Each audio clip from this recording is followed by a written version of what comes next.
Welcome, everyone. We'll give maybe a minute or so to see if we have stragglers coming in. And in the meantime, I want to introduce our main speaker today, Ambassador Daniel V. Speckhard.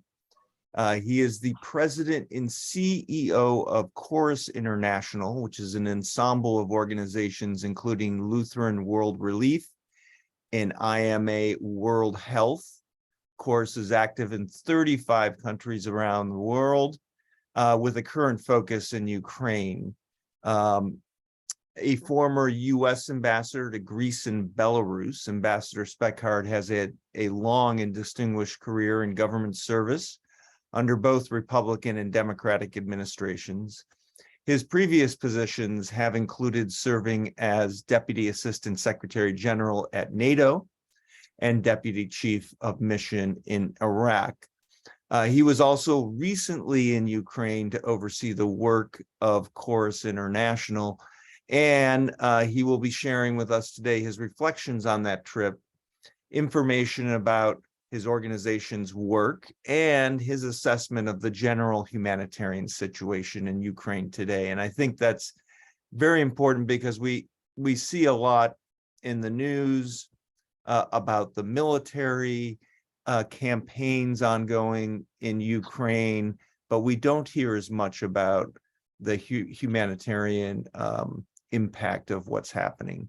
So with no further ado, I want to give a few words to Ambassador Speckhard and allow him to give some reflections, and then we'll have question and answer.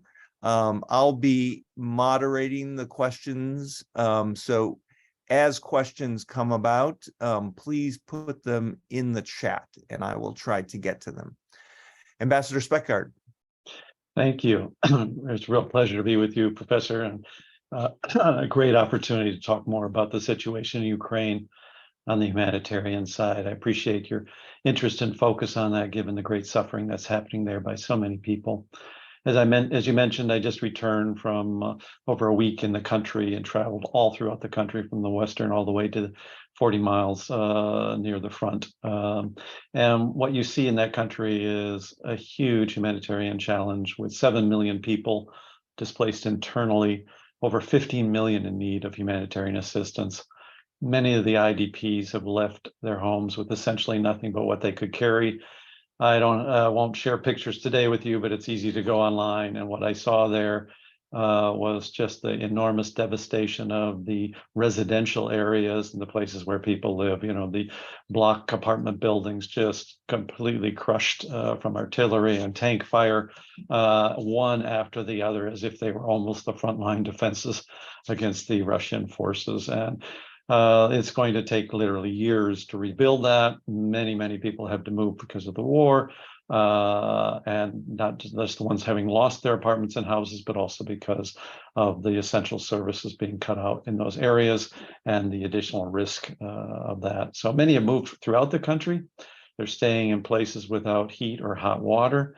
One of the surprising things that I guess we know, but we forget, is how many of these people are really elderly and have health conditions. So I saw that particularly as I moved from west to east, as you get closer to the front lines in Kharkiv in particular, where we were working with the shelter there, providing heat and food and health services.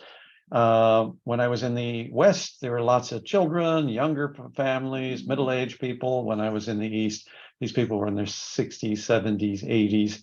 A lot of people in wheelchairs, crutches, people that had disabilities, and met with one lady who was 96, right? No family. And these are not highly mobile people that can move quickly and have the resources to kind of just get back up on their feet somewhere else in the country. So it's something that kind of struck me again in terms of the challenges that many of these people are facing.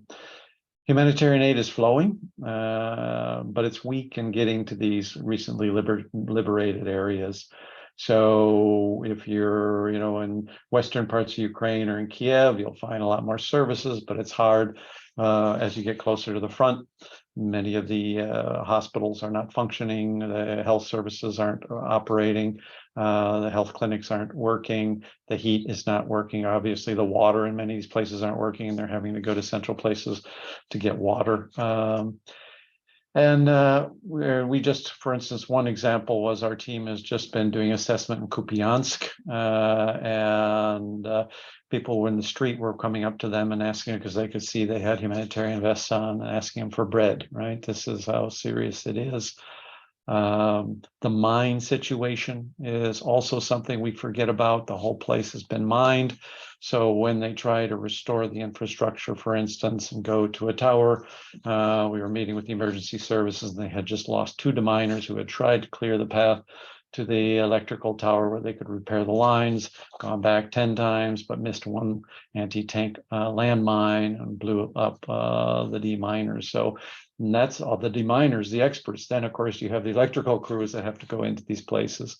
It's also in the farm fields. So if you're in agriculture, which many of these people were, you can't go back to your house, even if it's been liberated, and start getting ready for the next farm season because you don't know what's out there.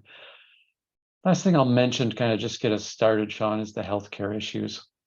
As I mentioned earlier, huge number of elderly, but also people with lots of chronic illnesses and as also disabilities, long-term illnesses. Imagine here for our viewers, you may have diabetes, you may have some other kind of things.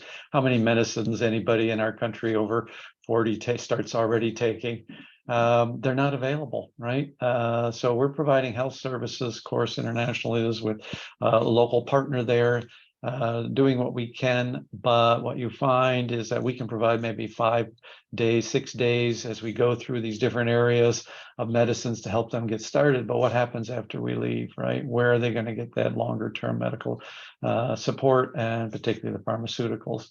They also need money. Even if they were there, even if the pharmaceutical system was working, you have to have money to pay for that. Well, your whole life has just been upended. You've been surviving already for 4, 5, 6 months on whatever savings you have, and you're running out of cash and savings if you had some, right? So all of a sudden that starts really pressing on the issue of health as well. And the last thing I'll mention on the health front is the psychological trauma. I think we forget about that impact, right? We think very much of the physical needs of a country, but the psychological impact of this war is tremendous. And it's not just being uprooted from your homes. It's the fact that little children know the sounds and are sensitive to the sounds of mortar and rocket fires, right? And that if talking to some of these displaced people, they said if somebody bounces a ball, the kids jump with nervousness, right? It's deep, it's insidious, and it's affecting literally millions of people. We're providing psychological services as well. So we're going in with the medical doctors, but we also provide counseling and psychological support with psychologists. And what we're seeing is just a tremendous need there, as well as it's showing up in all sorts of anxiety, depression, fear, insomnia, and inability to cope, right, and day-to-day challenges. Last thing I'll just mention there that just kind of gives you a kind of graphic image of what's happening is one of our teams said that just met and they provided a coat and some clothing to a small child, 5-year-old, who didn't have anything, was with her grandmother. And she mentioned to us that she was, her house had been destroyed by a rocket. And she said, mommy went to sleep quickly, died. Her daddy was only half there. She meant physically. And grandma and I don't want to talk about it anymore. She had literally been pulled out of the rubble under the body of her mother and father, who had actually saved and essentially had been a human shield for her in that situation and saved this poor 5-year-old's life. But here's a girl who doesn't have anything, right? Her elderly grandmother's all that's left to take her. She doesn't have anything left. And then now on top of that, you're dealing with the psychological trauma, having lived through that. So there is so much humanitarian suffering going on in this country right now. The needs are enormous, lots of support from the international community, but still so much tragedy and suffering happening that I don't think we're really aware of the full range of this. So let me stop there. There's a lot more we can talk about, but I wanted to start with that humanitarian suffering piece.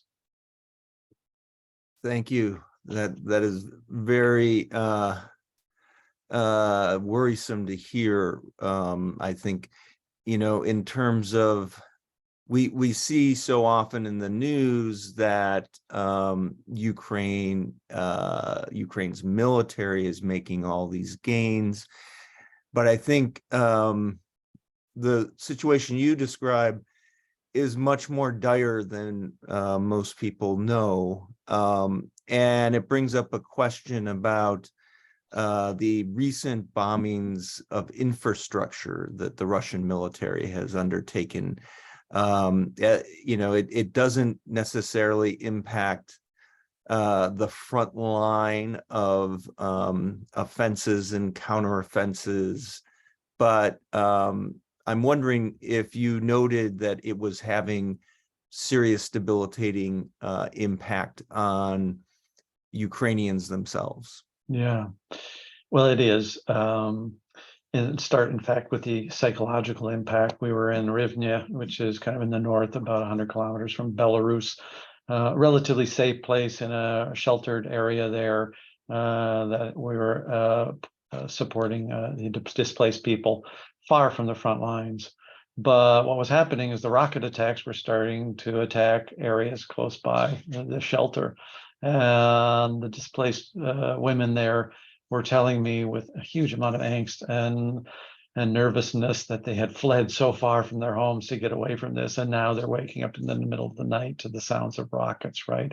And it's creating this deep sense of insecurity and inability to kind of get your feet back on the ground. That's continuing to push this psychological trauma, which is exactly what the Russians want, right? I mean, it's first and foremost psychological war that they're conducting by creating this sense of terror throughout the country.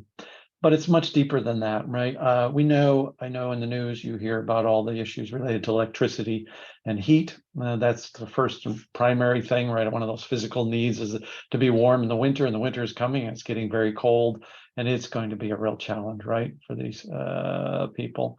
So if you don't have heat, you don't have electricity, you don't have hot water, that's a really hard thing. But it's much more than that, Sean, in terms of how this is going to affect the country. When you think of it, it's affecting business, because when electricity goes down, the shops have to close, right? And the shops close, that means somebody's not getting paid for their employment, right? And all of a sudden the economy starts spiraling downward as people aren't getting their salaries to work in the shops or the stores or the businesses, because the businesses aren't being able to run. That internet connection that you needs electricity, right? And that's running business, everything from banking to transport to computer science, of which there are many computer science coders and supporters and others in that whole industry and sector in Ukraine. All those jobs start collapsing, all that salaries start getting cut back. And you see that schools, don't function when there's no electricity, and teachers then aren't coming to school. The infrastructure for those schools aren't being there. The people cleaning them, supporting them. Everybody ends up back at home, isolated, and the economy starts to go into a downward spiral. Transportation, right? They need more now, transportation rather than less, to import more goods. Roads and bridges, when they get cut off, do affect that. It's been amazing to see how fast these things are repaired. The workarounds, the Ukrainians have just been unbelievably ingenious in how they keep this country functioning in the face of all these infrastructure attacks. But miles and miles of trucks on the border trying to get in and trying to get out of the country to keep that economy moving. And just as someone, as you mentioned, I was in Iraq working on the reconstruction of Iraq, you see that the economy starting to seize in certain places, right? And that more and more challenges and hardships are coming. Enormous credit to the government for keeping this going, enormous credit to the international community for supporting it. It would have already frozen up had that not been the case, but I'm very, very concerned about the coming year. And you've mentioned the economic impact. I think that one of the things that people have been well, I think the Russians have been particularly surprised about is how much unity the Ukrainian people have mustered to push back on the Russian invasion. Yet, are you noting any cracks in that unity? Is this kind of terror campaign that you've described, is it starting to have an impact on Ukrainians' support for their own military and for the continuation of the conflict with Russia? Yeah, great question. I guess first what I saw was interesting is the antipathy towards Russia is so strong, right? That the unity is there because they are all lined up against Russia. And what was interesting is we had some of our doctors who work for us are actually from Luhansk, part of the country that even in 2014 was occupied and became separatist as a result of the fracturing there. They were amazed when we were meeting some of these IDPs in the East, these displaced people. They were giving me hugs and thanking America for the support that we were giving to their people. And they said, 10 years ago, they could never have imagined someone from these far east parts of Ukraine thanking the Americans or saying anything good about Americans, right? They were Russophiles, they were Russian speaking, they were culturally so close to it. They also felt fractured with the rest of Ukraine. There was lots of tensions there. Those have dissipated in the face of what Russia has done, right? This is a strategic mistake of huge proportions by the Russians, to take a population that was pro-Russian and turn them into anti-Russian. At the same time, your question highlights something deeper, which is their longer game here that probably Russia is playing with these infrastructure strikes, is they know that will happen is less about that people will surrender because they're, in the frustration of not having heat or water. You don't see any of that. They're doubling down. Actually, the strikes are making them more anti-Russian. But you do start seeing some cracks internally about when are they going to come and fix my water or my heat or the electricity, right? We saw this when we traveled to Bucha, which is just, 40, 50 kilometers outside of Kiev, where the Russian advance had gotten stopped. And all of these apartment buildings that I talked about earlier that were kind of destroyed with artillery fire and stuff. We were walking around looking at some of the damage there. One of the women came up to us, was so frustrated and angry that people like us, humanitarian organizations, press, other people come to see this place, but where were all the reconstruction crews? Where were the people rebuilding?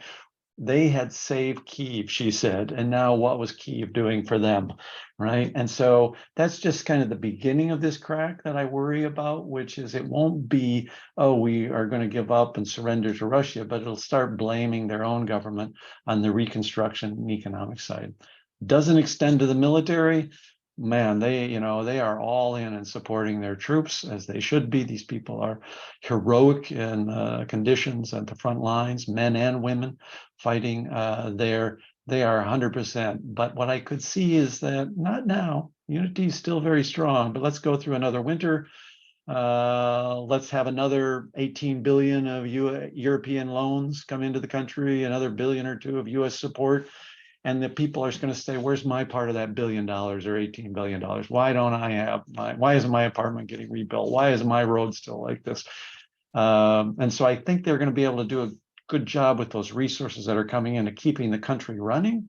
But the individual people's lives are not going to get put back to the way they were, right? It's going to take literally a decade for that to happen. And the political support you need to maintain through that decade, that's tough. So I've been saying this everywhere because I want to inoculate the Ukrainian people to know they need to be gentle. Their government is doing all they can. The fact that this war is so serious in the context of disrupting the infrastructure of the country, it's going to be hard to rebuild quickly, and they need to stop and ensure that they don't start infighting politically and dividing, because that's really what the Russian political Kremlin would like in this context. Thank you for that. I wanted to ask as well, related to this, Ukraine is a country that prior to the invasion had been in the process of trying to develop. And there were a lot of development organizations in country, and some of the problems you mentioned, relate to the functioning of the government and the functioning of society amidst this conflict. And so I'm wondering, your organization already kind of sits at the nexus between humanitarian assistance and development. You're working with the health system. Are you encountering other development organizations working to help the government ensure that social services and utilities are delivered, and that the government is working? Yeah, there are several other international NGOs there, both American and European, but it's not like you'd see, where we work in South Sudan or some other place, right? And that's partly because so much of the resources of the governments, the European Union, the United States, are being run through international organizations and through the Ukrainian government, which is not a bad thing. At the same time, you're not going to see the same kind of as much of the local services that you're used to seeing when nonprofits kind of get involved, right? So the good news about having the nonprofits connected is they show up very quickly at the grassroots. The government system, it shows up, but it shows up more through the regular systems. And so one of the things Corus is doing is we have one, as you mentioned, we're actually a group of organizations that tries to bring a lot of specialized services, and one is technology. So we have a group called CGA Technologies, and they are supporting the Ministry of Social Policy, which has been before the war responsible for kind of the social security or social welfare system of the country, right? And now that system has been overloaded by the needs and demands, but it still is the place we should be centering our support so that international NGOs, UNICEF, United Nations, and others are all kind of working through the government, one database, one system to try to keep a more effective, productive, and transparent system in place. And so we are working with them to set up a place where all these international NGOs can plug in with a very simple user face to say what populations they're serving, where are they in country, what are they seeing, registering when they register somebody, making sure it's not double registering, making sure people aren't getting triple dipping or something like that while other people aren't getting anything, understanding where the most vulnerable populations are. And so that's why this country is a little bit different, and it takes a little more sophistication to work here as an international NGO to make sure you're not trying to use the same techniques you use somewhere where the governments just are so fragile and don't have the capacities to manage these kind of crises. We have a couple questions in the chat. The first one from Christina O is, how best can people here in the US support the humanitarian effort in Ukraine? Are there any supplies that are sorely needed, shortage of volunteers, general specialized lack of cooperation, communication amongst NGOs, et cetera? Yeah. Well, a great question. I mean, first and foremost, resources are needed. As I mentioned earlier, this country is really suffering, and the financial toll it's going to take is going to be huge, right? So providing donations through your favorite international nonprofit or UN organization is a good place to start. I prefer the nonprofits. I think you'll find your dollars go farther, but UN organizations also do very good work on the ground. If you're interested in like supporting through material resources, they do need things, right? They need, like when we see these people on the ground, as you saw, we were giving out jackets and warm clothes, and we were providing hygiene kits. Says you don't have a toothbrush, you don't have toiletries, you don't have anything in these kind of war kind of situations. So that kind of thing is important. I would just recommend you do that with an organization who has a long-standing history of that, right? They don't need a church who decides, or a group says, we'll send a truckload over there and deliver it to a school that we know about, right? Because it just gets so, the transportation system is already so complex, the coordination is bad. So Corus International has quilts and kits ministry through our Lutheran World Relief subsidiary. You can go and look up lwr.org if you're interested in that kind of material resources. But welcome, I think the financial donations are the best.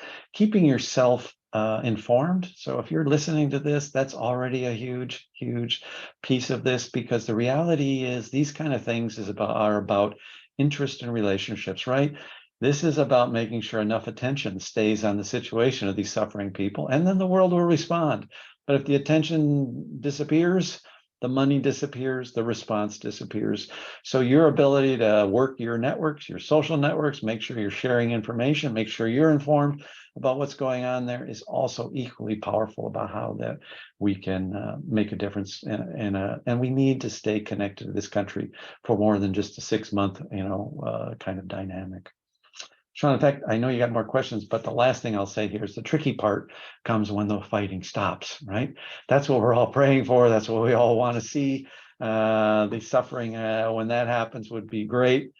But this is when the fighting stops. That's where the attention, the newspapers stop putting it out. We stop seeing the pictures in it. But the suffering, as I described earlier, is going to take a long time to address, because of the destruction that's been so pervasive across the country. So I hope people will have some resilience and understanding to stick with this for a little bit longer. Thank you. Another question we have is from David McLaughlin, who is asking whether you are able to elaborate on some of the challenges you've observed getting aid and services to the east and newly liberated parts of Ukraine. Are there ways we can better support the Ukrainian government's efforts to address these challenges? And I guess this would also, apply to the situation in Kherson, which has just opened up. How quickly do humanitarian organizations get to these areas? Right. The humanitarian organizations get there pretty fast, really, and sometimes they're almost the first people there, right? There's an interesting dynamic in this, which is, for instance, it's Corus is a lot better able to get to these places than your own U.S. government, right? So we visited the embassy while we were there, talked to USAID mission, which is an important provider of support and services to the Ukrainian people from the American people through our tax dollars and our government assistance. They're enormously powerfully important and impactful in these places. But they're being challenged because they have to sit inside the embassy. In fact, only about 3 or 4 people of USAID are in Kiev. The rest are across the border in Poland and Czechia because of the rocket attacks, right? And so the U.S. government is very nervous about any American diplomats or American government civilians getting killed as a result of these attacks. So they're kind of stuck in these places, either in the embassy or across the border, trying to manage and monitor the U.S. assistance that goes in there. That makes nonprofits like Corus enormously important, right? Because they're there. We saw a lot of folks from Médecins Sans Frontières as well in the same places we were working. And I know there are other American NGOs also alongside us in these places. The challenge, of course, is what I mentioned earlier about mines, right? These places are mined. They're probably booby-trapped in a lot of places as well. So you need to be very careful at how you move into these places. And plus, even in a place like Kupiansk, a little bit further north that had just been liberated, where our team was, they said the constant sound of explosion was in the back, right? And so it's not like the war's over and you can just kind of provide that humanitarian support in that way. I can tell you what's going to be important is that, as I mentioned earlier, the U.S. government has the resources, right? Our resources, like Corus International is willing to raise from Americans directly, $10, $12, $15 million. But it's the hundreds of millions and the billions that change a country, right? Because we're working in Kupiansk, we're working in Kharkiv, but we can't keep going unless we have more resources, right? So we need the support of USAID and other international donors to provide the financial resources, as well as continue support direct from Americans. And if that slows down, that's a problem. So watch what happens in the next Congress. You're watching here locally the politics in the United States, right? It will make a difference, right? The attitudes of the U.S. Congress in this as to whether they want to continue to support this humanitarian challenge or whether they want to look at other political issues. And so anything you can do to continue to encourage a continued U.S. focus on this challenge will make a difference for how much resources get there. Thank you for that. And I think that brings up an interesting issue that I've been noting, I think, in the American public. You know, there are a lot of people that are concerned about the U.S. involvement in Ukraine. You know, and some of this is, of course, supported by the disinformation that Russian sources are bringing in. But do you feel confident about the future position of the United States in terms of supporting Ukraine, and does it matter how long this goes on, and whether this becomes a protracted conflict? I am, yeah, in the sense that the financial resources that a country like this needs and the size of the humanitarian catastrophe, when we were talking about, 15 million people in need of humanitarian assistance, is huge. I'm worried that probably 6 months from now, politics will turn towards, this is Europe's problem, right? Right now, it's our problem because Russia and Ukraine are going nose to nose. Russia is a nuclear power. Russia sees us as the problem, right? And we should see Russia as the problem, right? If we have our eyes open. So there's this tension there that with an underlying fear of the nuclear capabilities of Russia to also enter into this war that keep everybody on their toes. But let's imagine 6 months from now that cooler heads prevail, that the Russians back off, that they find that this is not gaining them anything, and we move into some sort of peace situation, or negotiated situation that may be tenuous but still holding. At that point in time, there's no pictures of rockets. There's no more fighting going on. There's no more little towns being liberated or taken, and the war's kind of that's some stasis situation that looks like at least a temporary peace. Then I'm worried about American politics shifting to saying this is Europe's problem, right? Europe needs to take care of this. We've got other problems, and I can understand why they might want to say that, right? But through the history of the 20th century, if there's anything we learned that the strong ties between Europe and the United States mean we have to stay together as allies and as brothers and sisters in the sense of how we see the world and how we share in the burdens of being global leaders in this world, right? And it would be a shame for the United States not to stay engaged in Ukraine, because you take your eye off these situations and they have a way of coming back, right? And destabilizing, kind of what I was talking about earlier. What's going to happen next? What happens next is Russia starts undermining the political from the inside, as they're doing in the United States and in Europe through all of their covert campaigns and the misinformation, right? They're going to do the same thing inside Ukraine as well. This is a frontline battle for democracy and the values that the United States believes in, and the freedom of people to choose their own self-determination. These are fundamental American values, right? And we have to make sure that people understand that here in the United States. And it frustrates me because some of these voices that you hear that are anti-Ukraine and pro-Russian, these are the same ones that are waving flags about freedom, right? And so I don't quite get it, how they've been so manipulated that this is a cause of freedom here. This is the thing they believe most in. And yet they don't seem to rally to understand that they're being manipulated, because this is a front line of the issues of democracy and freedom and liberty to choose your own destiny. Very good.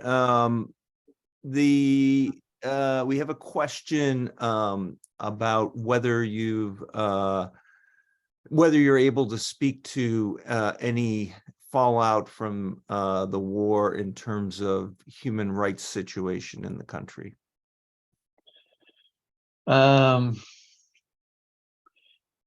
If I understand the question, it's probably our liberties being removed in Ukraine because they're in a wartime situation. In my travels there and the work of our organization, we haven't seen that, right? I'm not saying that it doesn't exist. I'm not saying maybe that some of the pro-Russian voices inside Ukraine might not be stifled in the context of how they're being managed in terms of, and again, I haven't seen any of this personally, but I could imagine in a wartime situation, you could run across that kind of thing because, for instance, you wouldn't know whether it was really the Russians doing it or whether it was an honest and genuine Ukraine-led voices in those kind of situations. But I haven't seen any, abuses in terms of jailing or criminalization of some of these things. But I wouldn't be surprised if some things are being quieted, shut down, licenses not being renewed and stuff like that. Again, I haven't seen it, but my experience around the rest of the world in a war situation, these things happen. What I've seen is kind of the opposite, as I mentioned earlier, which is an unbelievable coming together of community, right? That the Ukrainians that do have something left are opening their hearts, their homes, their support, their resources for people from completely other sides of the country. So again, Western Ukraine, very pro-European, very almost even different microcultures over there. From Eastern Ukraine, you have all these people from Mariupol or Kherson or now, or going to be from Kharkiv, all over there from the east, and they're being supported. People are really opening up their homes, their houses, their wallets to these people, giving them everything they have. That is an amazing thing to see, right? Because these people there was tension in these communities, right? And they're acting as one Ukraine now. So I've actually seen the opposite in the sense of how the country is coming together to support each other and an openness to different views. Where that stops, right, is if you're pro-Russian, right? That's kind of the dividing line, because literally their sons and daughters and fathers and husbands are being killed. And so it's a raw point of contention when you see it. And the anger towards the Russian military and leadership is just overwhelming. And that's why I can understand it might not leave a lot of space for pro-Russian views right now. We have a rather specific question about the health system, noting that Ukraine has been particularly innovative in providing access to services through online portals and so on. And this is pre-invasion in terms of part of their efforts to combat corruption. And the question is asking whether that is working in the health system, whether there's maybe even some innovations that work more effectively than here in the US, and whether that continues during this conflict. Yeah, great question. I think absolutely you're going to find in these kind of situations the things that happen as a result of the war are probably going to stay around for the country long after, right? So just the idea of mobile health clinics moving to populations that are underserved is probably something that isn't going to go away after the war. In fact, it would probably be a more effective means of serving communities than trying to sustain and maintain in rural areas a more what had been a statist kind of system that was very expensive, right? But probably provided lower services. So I see these kinds of innovations are going to happen. Oh, they are. Ukraine is very high end in terms of understanding computer technology, mobile systems, mobile phones, apps. They have, their coders actually provide coding support to Silicon Valley and around the world, right? So they got enormous amount of capacity. The challenge, of course, is electricity, right? A lot of this stuff relies on electricity, right? And so if you don't have electricity, maybe you'll use diesel backups and generators, right? But there, you got to have a good flow of transportation, right? To allow the diesel fuel to get around. You got to have money to supply all these places. So I think you're going to see a lot of innovation, but the ability for it to sustain the entire population is the challenges. You're going to see all sorts of cool, wonderful things like we're doing. When I was there, I inaugurated a mobile clinic, and I thought I was going to see a really cool van. It's a semi truck, right? That actually the sides open up, and 3 offices with the sinks and the medical equipment can be there, and the services. So you're going to have 2 doctor rooms and 1 psychology room in there. That's going to be, something that I'm sure long after the war, you're going to see that kind of capabilities along with the technologies. But in the interim, while the war is happening, while the infrastructure is being destroyed, the challenges are, I think, without electricity, a lot of that stuff gets caught really short. Yeah, and I have a question about. And I should have said telehealth is a big thing already, right? So we are setting up telehealth in these places where that shelters are in, people are in place when the medical people can't come around. In between, you can get telehealth services as well. But a telehealth can only go so far, right? You're dealing with a 80-year-old with congestive heart conditions or other kinds of things. Put them in front of a camera, that's good, but it's not the same as kind of the physical services. I'm sorry, go back, Sean. No, thank you. The question, I had a question about how much. Well, at the beginning of this conflict, we heard that one of the things that had really helped Ukraine was the degree to which governance had been decentralized, and so there was a lot more capacity on the local level. I was wondering, just on the ground, is there much connection between the central government and local government, or are these local governments kind of on their own to ensure that services continue, and at the same time defending their municipality or region from attack? Right. Well, it's a great question, and I would say it's kind of both, in the sense that there is a lot of engagement between the local governments. I saw it in person, and the central government. The challenge is the central government is overwhelmed, right? When you wake up and you've had 18 rocket attacks across the country, and you have the humanitarian challenges, and then you have the infrastructure challenges, and then you're trying to keep electricity flowing, and then you're trying to manage the borders where you have literally, as I mentioned, 10, 15, 20 miles of trucks lined up. You have refugees going in both directions, going out and coming back in.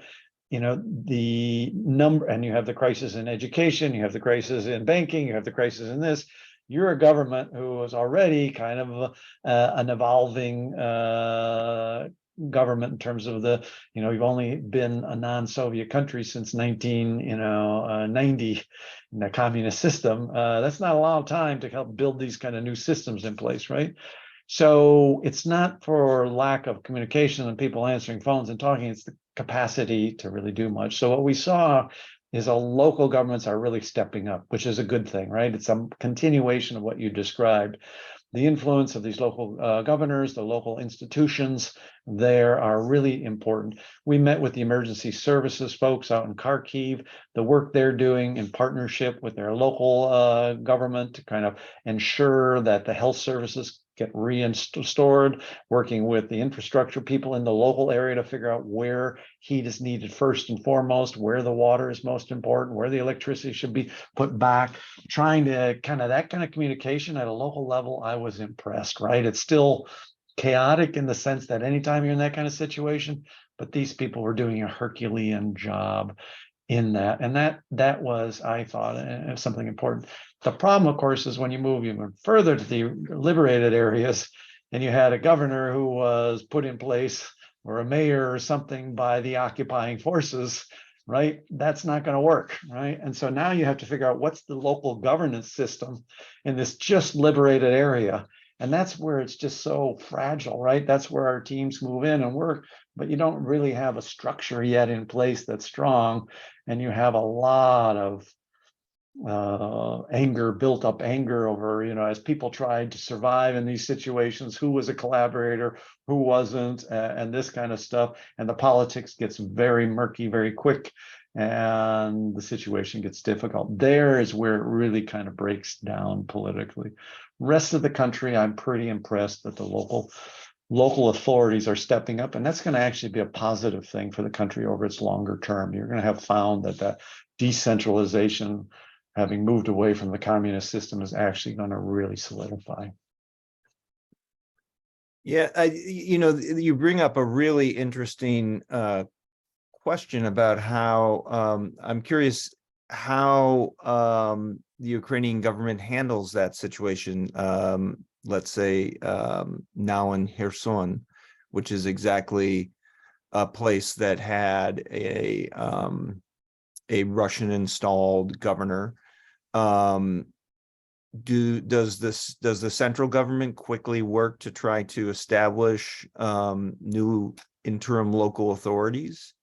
Yeah, I am not an expert on this one, so I need to be careful and just tell you what I saw in the other places. I wasn't in Kherson, but what I saw is it essentially almost happens organically, and then the organically is reinforced by the other services, right? They know organically, they know who was put in place because they popped out of nowhere, and all of a sudden they're the mayor, right? They had not been that before, or something else, or they're the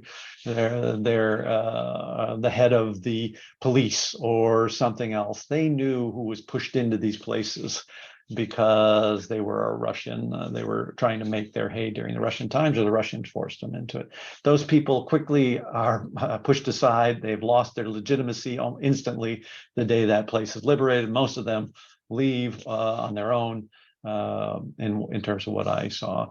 The challenge is then what you see is most of the services at the lower level come up, and the challenge is going to be who's the big shot, who's the governor, who's the mayor, who's this, and those things, I think, interim wise, I don't know how that works, Sean, so I don't want to say, but they found a way to have actings or interim in that, and it's not clear because I don't know the political system well enough what authorities they use to put those people, but below them very quickly the pro-Ukrainian people move into those places at the emergency service level, or the police level, or the health level, right?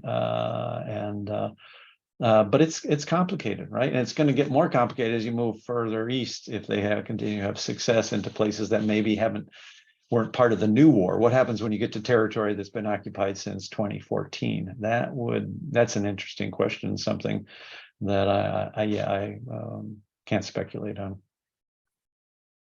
In terms of I know that in humanitarian assistance, there's a real push for localization, and I'm wondering if you could speak at all to the local capacity in Ukraine to deliver goods and services in this crisis, and how you partner with local organizations in that. I mean, you Yep. mentioned the emergency services in Kharkiv, but maybe are Yep. there also non-governmental local organizations that you're working with and so on?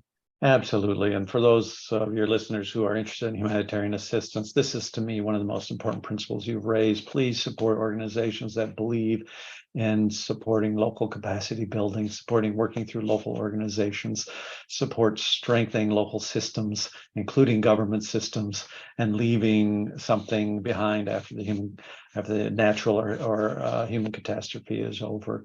So for us, for instance, all of our staff is Ukrainian to begin with in the country, and then we partner with Ukrainian organizations. For the shelter, we're partnering with the federal trade unions. And so we're using actually an institution that knows everybody in the country, is connected at the local level, regional level, and national level to the political actors that need to be supportive of the work that we're doing.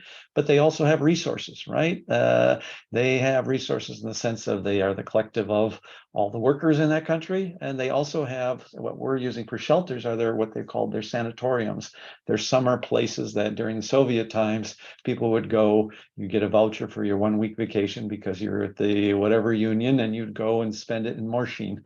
It's usually in a forest or a wood somewhere. The challenge, of course, these places are 60, 70, 80, sometimes even 100 years old. They don't have windows they don't have heating for the winter. So we're figuring out how to use these places, but it's the federal trade union that's working with us, partnering to figure out how those resources. Of course, being an international partner, it's also useful because you can kind of monitor the resources of money, make sure they're going for the way they're going to get spent. But using that.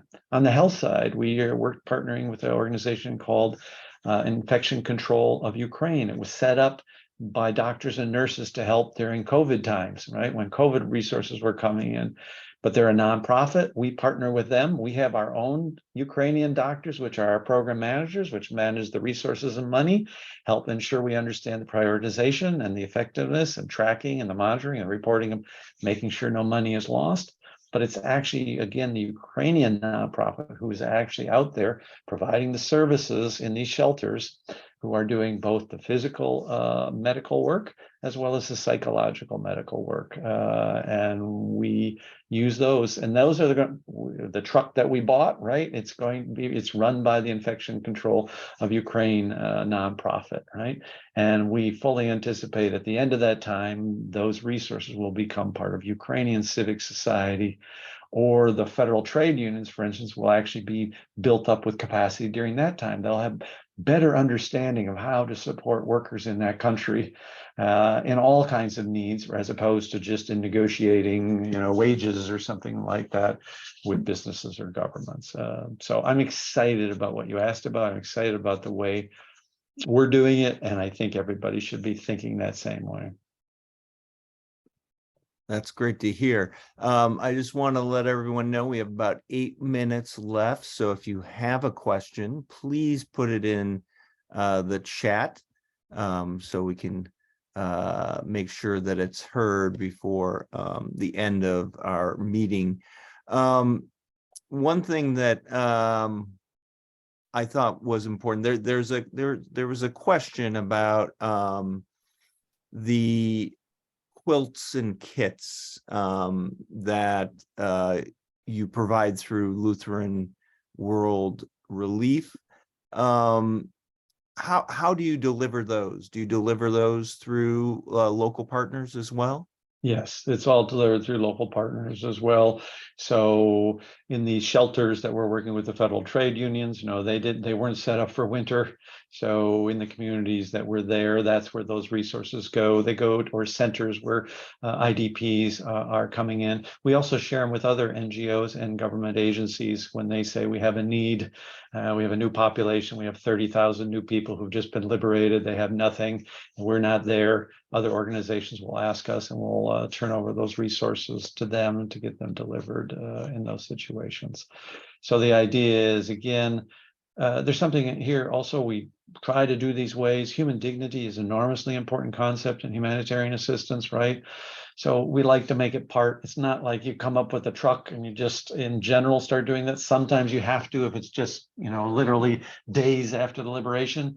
But if you're in a place where IDPs have already collected, you try to do these kind of things as part of a bigger thing, right? It's not having people stand in line to come get a quilt. It's having a quilt on every bed when they move in, right? It's having hygiene kits at the place next to the bathrooms are handed out where they're using them and stuff like that. So finding ways to make people feel connected and have their human dignity in a good, strong, honored place is really important to how we think about these things. And I have a question it's not probably related to your current role as much as your experience being a diplomat and working in international affairs. How do you see this conflict ending? Not that you have a crystal ball, but what's your current thinking about how long this may last, and are there ways that this could be ended in the near future? Yeah. Well, I mean, that's a great question. It's tough. Nobody really knows. And I think a lot of people didn't predict right when they saw this war start, right? I mean, few people that knew or understood the strength of the ability of the Ukrainians to resist what was a full-scale invasion by a much, much larger country and military, right?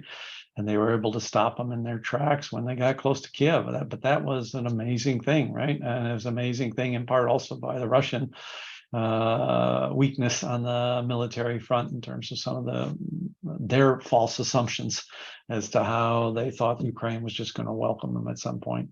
So I am very reluctant to make too many predictions here. I would say the Ukrainians that I talk to, they think they're going to have full victory, right? And not only on the parts of the east, of the regular parts of the east, but also in Crimea, right? Which was the next earlier.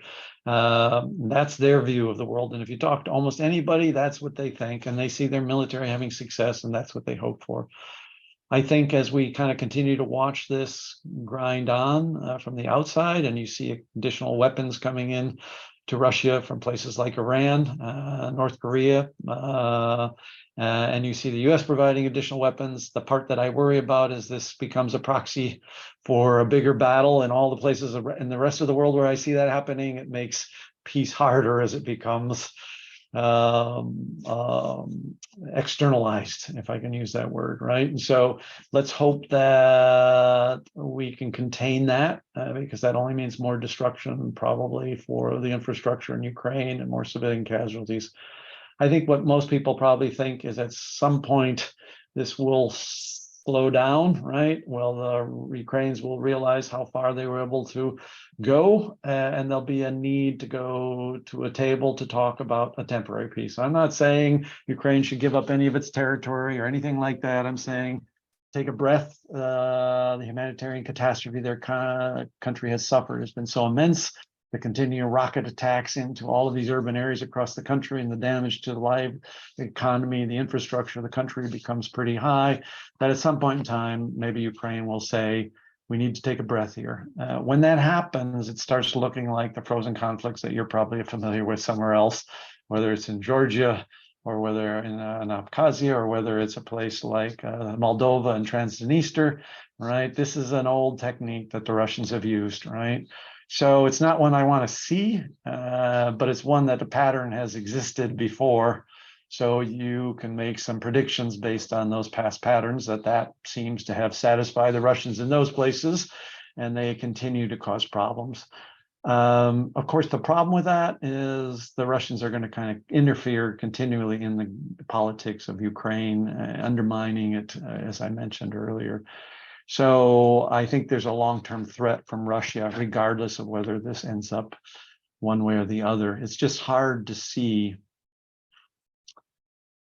with the resources that Russia can bring to bear and its willingness to continue to attack civilian populations, how at some point in time you don't have to go to try to find at least a temporary truce in this war. And so that's what I see. I see this being a stalemate for a long, long period, and the desire to get to a place where you can start restoring the Ukrainian economy, returning people to areas that have been liberated, or starting to do reconstruction and recovery, getting the country back on its feet. I would say, regardless of where that peace ends up, I think the thing Ukraine will demand is that they can go and look to their European vision, right? And I think what's going to be important is that Europe does not say you can't be heading towards European Union until you solve your local conflict, because that just gives all the leverage to Russia, right? And that's how places like Moldova or Georgia or others get stuck.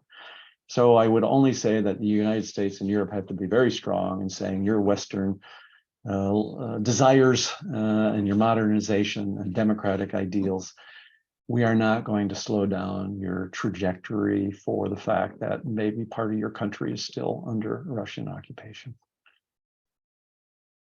Thank you very much, Ambassador. I think we covered a lot today, and it's been a very enlightening discussion.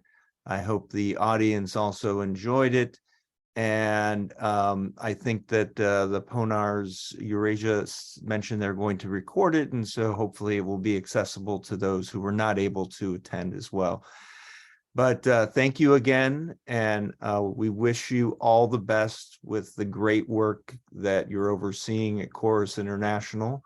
And hopefully before too long, Ukraine will be able to get on the road to development again, and be able to start thinking about the future as a modern state, as you mentioned. So thank you. Thank you for joining us. Thank the audience for also joining us. Thanks to the audience as well. Appreciate it.